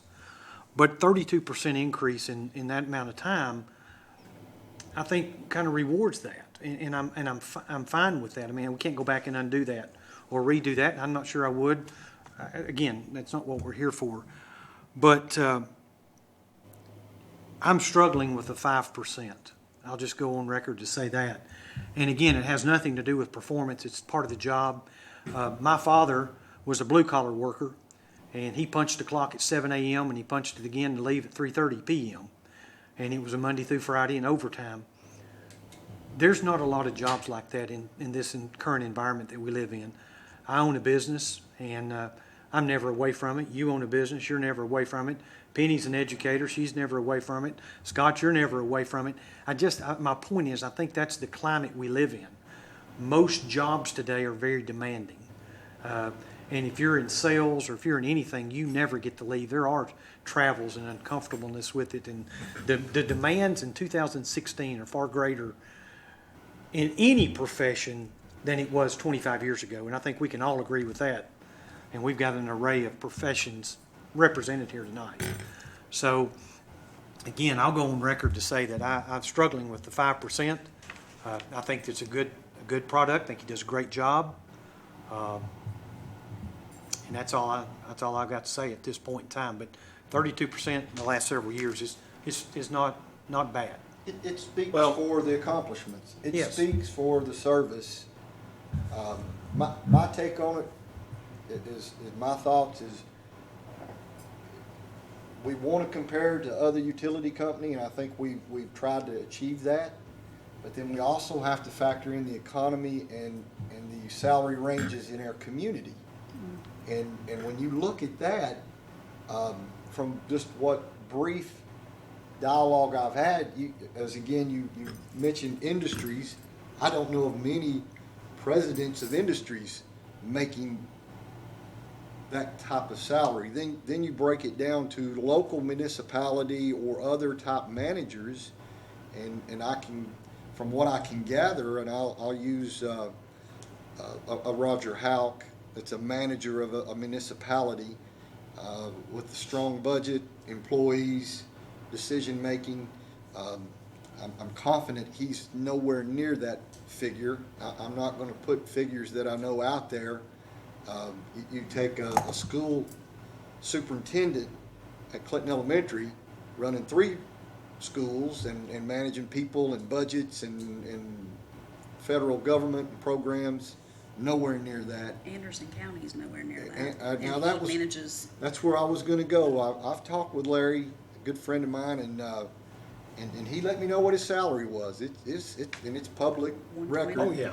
135 is what he said he's retiring at, and I think he has 1,100 employees, and deals with the federal government on grants, regulations, and I used those as a counterpoint or somewhat of a measuring stick to say, is that a balance of what we can look at for our economy and our area here in Anderson County, as opposed to a utility company that's maybe and maybe their cost of living is 10 times higher. I don't know all the data points that you would try to get. Well, it would I'm not for- it'd have to be somebody out of the TVA system and what you'd call this region, you'd have to do that in order to have validity with it, I would think. Because I'm gonna give you an idea, and y'all think I'm kidding you? Go look this up on the internet if you don't believe me. I'm gonna find it right here. Top CEO for a utility is Anthony J. Alexander, and this is all the information I get. This is 2011 compensation. He's president and CEO of First Energy Corporation of Akron, Ohio. His total compensation, $18,328,895. It's all over the board. But that's just, yeah. It's all over the board. We're not Southern Company. I didn't say that. Yeah. I didn't say that, but I mean, if we're sitting and talking, Scott made the comment, he didn't know people at companies that made corporation.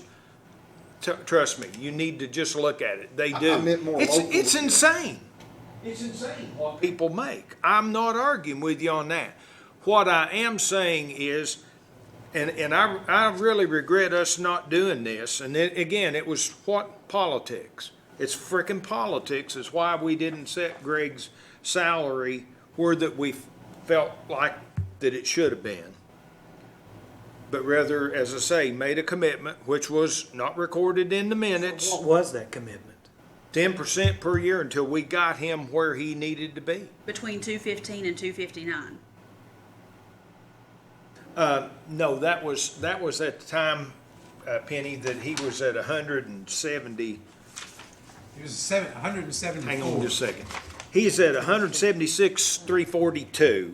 In 2010. And we increased him by 10%, and we said, we can't commit to boards, but this is our desire, to increase him until that he gets where that he would be equivalent to that 215, 259, and then more or less Which he's reviews it kind of in keeping with the budget. Our budget, as an example, you know, they're going to get 3%, is what I'm saying. And the reason that I sat and felt honestly that 5 was not out of range was because of the fact that, you know, we're looking at 3% kind of across the board, and I don't think of Greg as an across-the-board general manager. I just don't. That's me. But just like you said, So you've got you people all- that are getting 3% that really don't deserve 3%. Well, And then you've got people getting 3% that deserve You 7%. know, they'll get married. That's true. They'll be getting more. He said that. he did say some would get more, some would get less. Yeah, so there's Now, some he who did, won't he get did 3%. say that. So there's some that'll get 5. And, you know, my way of thinking is that, One more thing you have to consider, though, and that is benefit packages. If you take benefits and you take, if you took the cost of insurance in 2010, and then you took the cost of health insurance today, I don't know the exact figure too, but benefits and overall compensation. I mean, I know we're talking about salaries alone, but benefits, yeah, we're talking about direct compensation. But you can't exclude that because that is compensation at the end of the day. That's money I'm not having to pay out of my pocket The for those retirement expenses. program is tremendous for this organization. And again, you're strictly looking at a salary comparison, and again, without knowing the details of the other comparatives, they might not even have a retirement program for their general manager, or they do. Maybe they have one even better. Trust me, they do. And it's always been Trust me, they do. a trade-off that if you worked at a non-competitive industry, like a utility or something, you got less salary, you got more job security, and you got better benefits.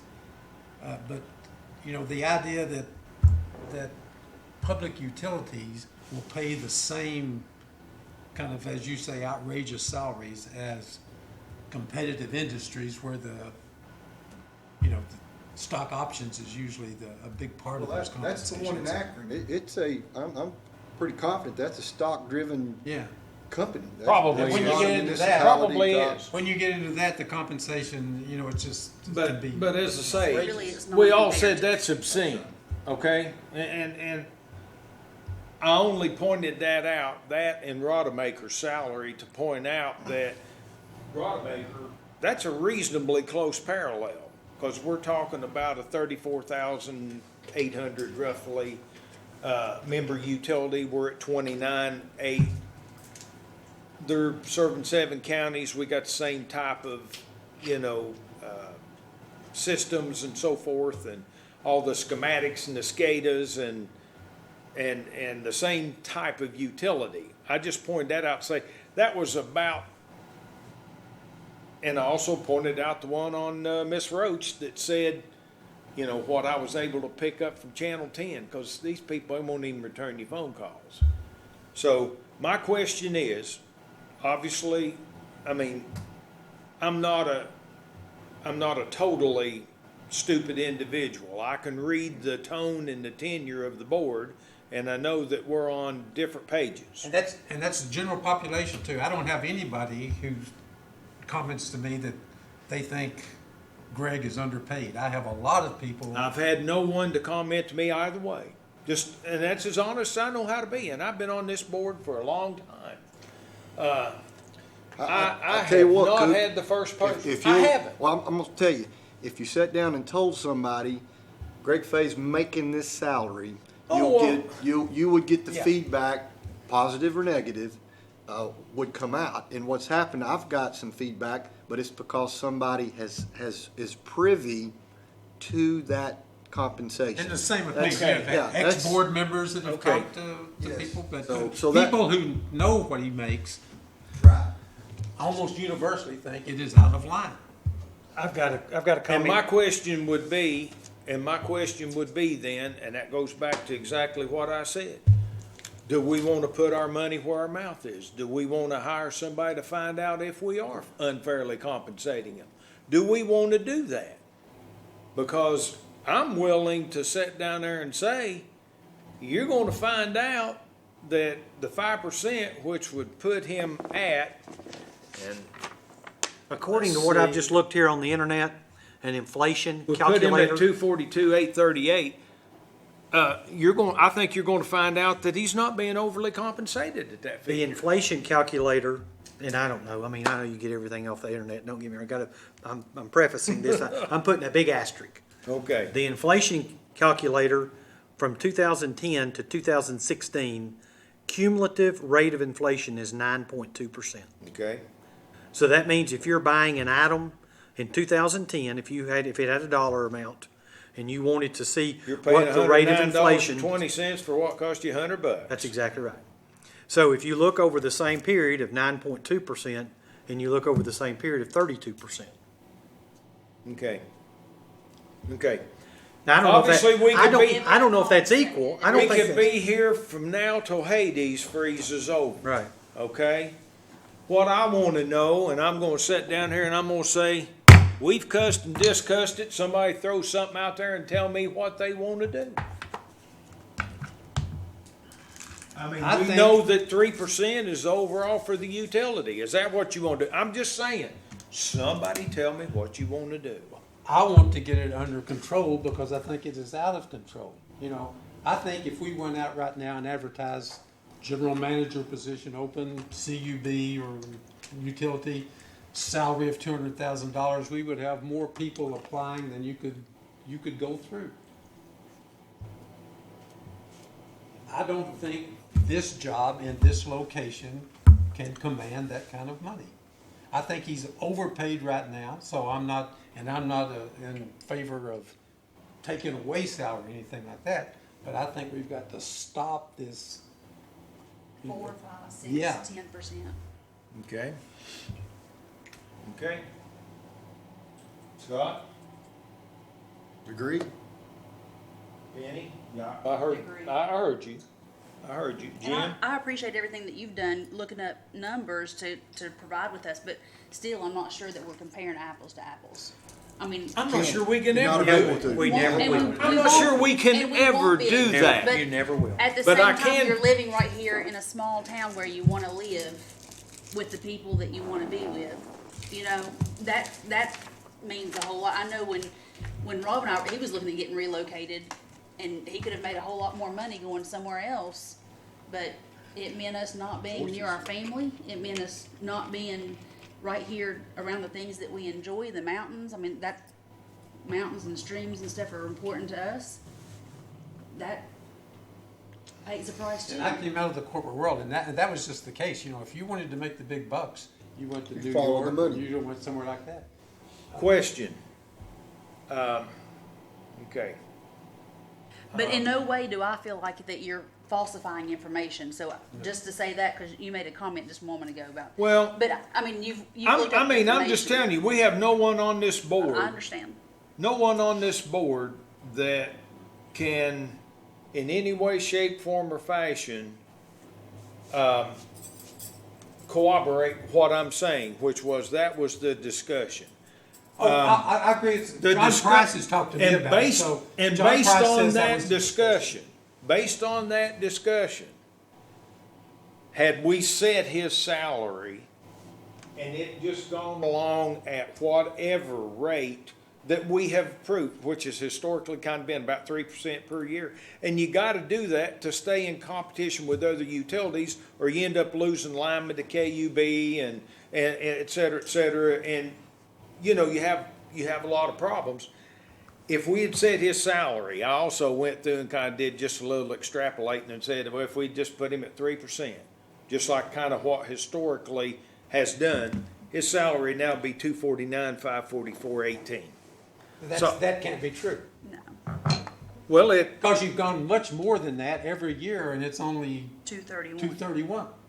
no, I said had we set his salary. You're saying in 2011, 15, $2.59. Gone from Had we- 174 to 215? Yeah, I'm saying, had we done that, which was what was quote unquote said, that it needed, and it was comparable to what he should be compensated. And then you I'm added saying if 3% we'd each gone year. that, and then you add 3% to that, that'd be 249, 544, 18. That's all I'm saying. Okay, like I say, Do we take a year to level? Is that what? well, my question is, I'm throwing it out there. I mean, I've told you everything that I know to tell you. I've expressed my viewpoint. I'm not, you know, it's kind of like where you sit down there and say, what's the CEO of General Motors make? Do I think they're worth that? No. No. But that's what that the industry pays. That's my point. We can't, and I'm not throwing off on teachers. I sleep with one. But we can't look at teachers, we can't look at branch managers of banks, and we can't look at factory workers and make a comparison, in my opinion. And I'm afraid that what we're doing is we're doing just that. We're comparing an apple and an orange rather than comparing an apple and an apple. And that's why I suggested, do we want to get and try and get information that would provide us with as much verifiable and documentable evidence But as when is this was, possible. but when this was done last time, you only had the 1 point, right? You only had the one, We had- the one data point. Well, that- no, that was the best match. That was quote unquote the best match.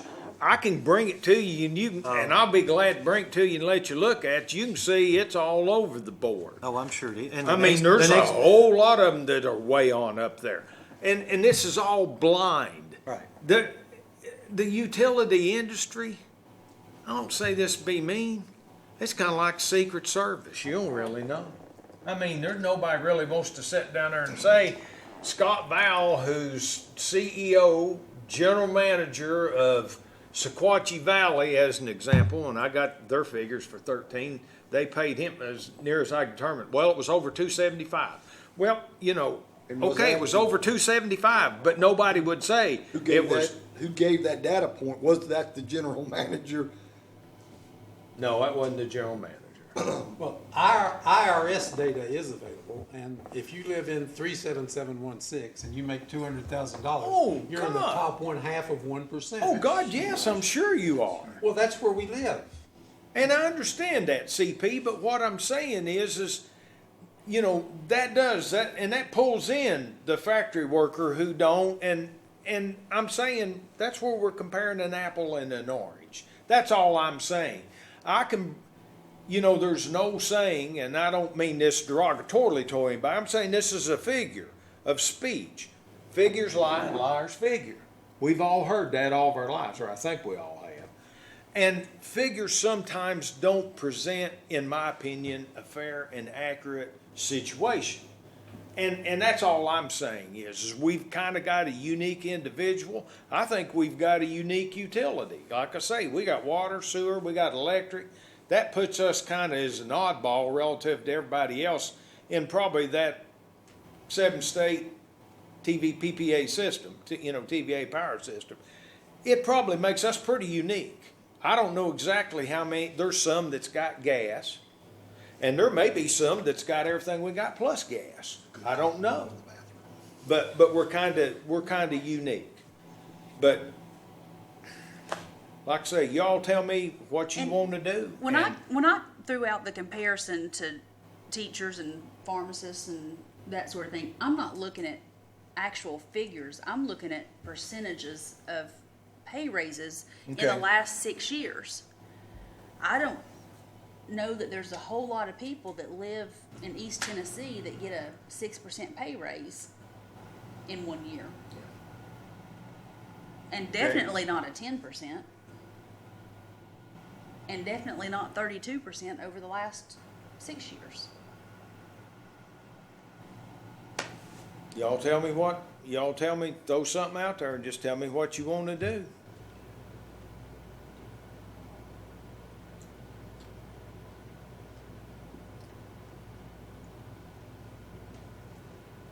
should get cost of living increases. Are you defining that as the 3% then? Yes, I am. Okay. Mr. McBride, what's your opinion on that? I don't have a problem with that, because if the previous boards felt as though the compensation was out of whack, we can't go back and undo that in any of that.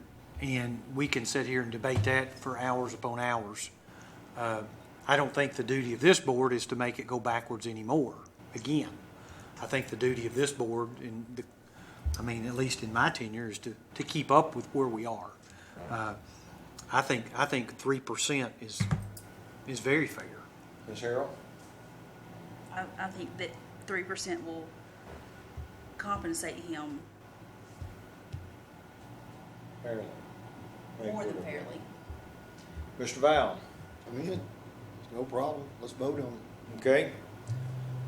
Or did we? Maybe that's what we. No, just no, did. Oh, no, just what we discuss. need, Yeah. what we need, someone needs to make a motion that we, Now let's go back here just a second. We Okay. talked about cost of living. Now, do we know because we're giving a 3% to to their budget, and some of the people are going to get 3, and some 4, and some 1.5, et cetera. Is there how do you figure up what is a cost of living? I mean, well, is are it you going to go COLA? with cost of living, or are you going with what, I guess you'd say is the budgetarily approved amount of 3%? And we need to define that if that's what we're going to do, because I don't want to try to sit down here and try and say it's 2.1%, 1.875%, 2.02, Okay, that's fine. I mean, I'm looking up COLA with Social Security. There wasn't any adjustment this year, right? COLA, That's true. There was none with Social Security. and that's just one of many. And I was gonna say, it entails different variables. Last year it It's was not, one- in my opinion, a true representation Last year it was of the 1 cost of living. Last year was 1.7, previous year 1.5, 2013 was 1.7, 2012 was 3.6.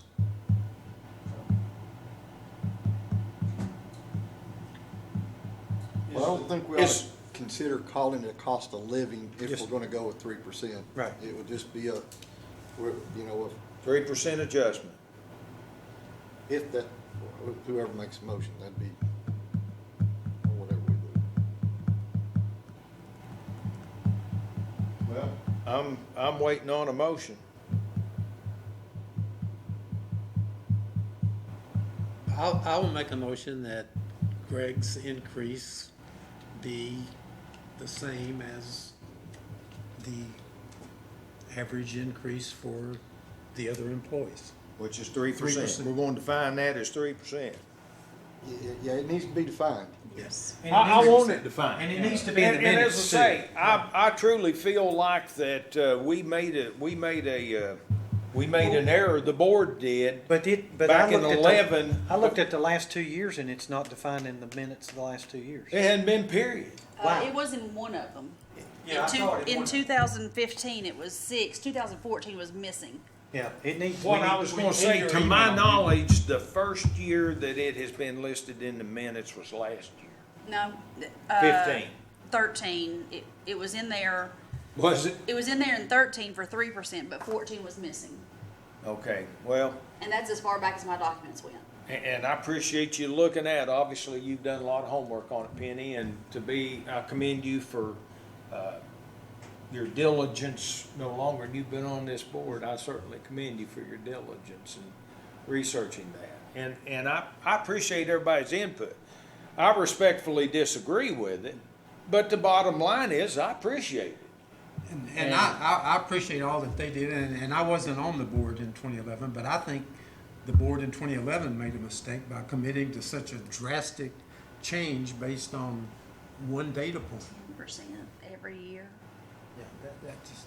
We may have, but the bottom line is I assure you that was made and that was But mentioned. that board cannot commit That future board can't, boards. and that's what I turned down there and told Scott. I said, we can't commit to anything's gonna be done 1 year from now. We're not. This is what we're doing at this point in time. We got a motion from CP. Do I have a second?